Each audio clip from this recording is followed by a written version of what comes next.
3.5 KG ওজনের পাঙ্গাস মাছ নিয়ে আসা হয়েছিল। এটা পরিষ্কার করা হয়েছে ডুমুর পাতা দিয়ে।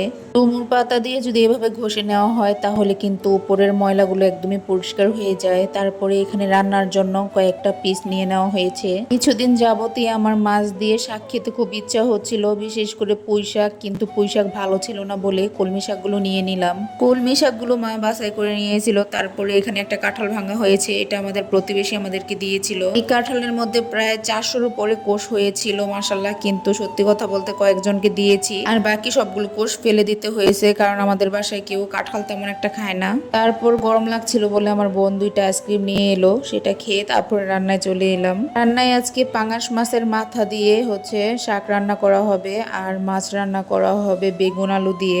আমি এখানে বেগুন দিয়ে আলু দিয়ে মাছটা রান্না করে নিচ্ছিলাম, কাঁচামরিচ দিয়ে দিয়েছি অনেকগুলো।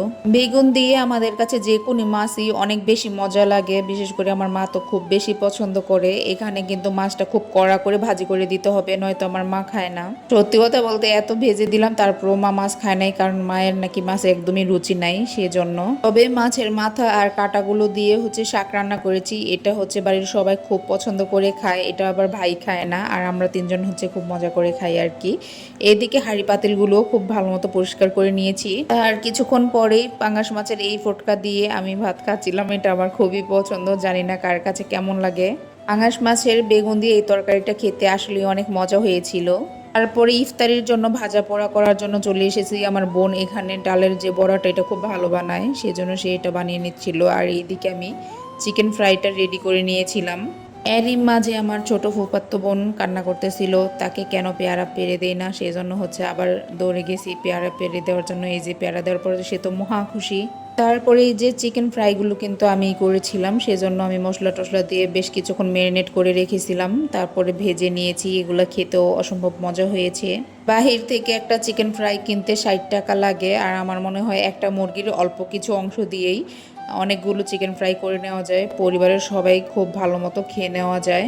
এইদিকে ডালের বড়াগুলো ভাজা কিন্তু একদমই শেষ। এগুলো দেখতে কিন্তু অনেক বেশি সুন্দর লাগছিল, আমার কাছে অনেক ভালো লাগে এরকম ডালের বড়া দেখতে বেশি।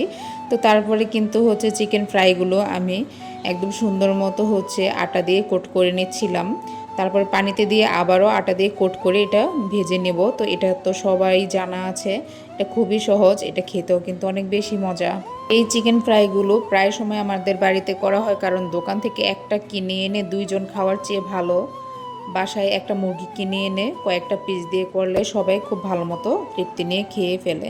একটা সময় চিকেন তান্দুরি আমাদের ঘরে খুব বেশি ফেমাস ছিল, আর এখন চিকেন ফ্রাই। আসলে 2টা জিনিসই আমার কাছে খুবই ভালো লাগে। কার কাছে কোনটা ভালো লাগে অবশ্যই কমেন্টে জানাবেন। বিকেলবেলা আমার বোন আর মা ছাদে গিয়েছিল কাপড় আনতে, তখন আমার বোন এই ভিডিওগুলো করে নিয়ে এসেছে। ড্রাগনের অনেকগুলো ফল এসেছে, আর এই যে ড্রাগনও হয়েছে মাশাআল্লাহ। এরই মধ্যে ইফতারির সময় হয়ে গিয়েছে, সবাই ইফতারি করার জন্য চলে এসেছে। বড় ভাবি ইফতারির সকল আইটেমই আজকে রান্না করেছে, সেজন্য আমাদের জন্য পাঠিয়ে দিয়েছে।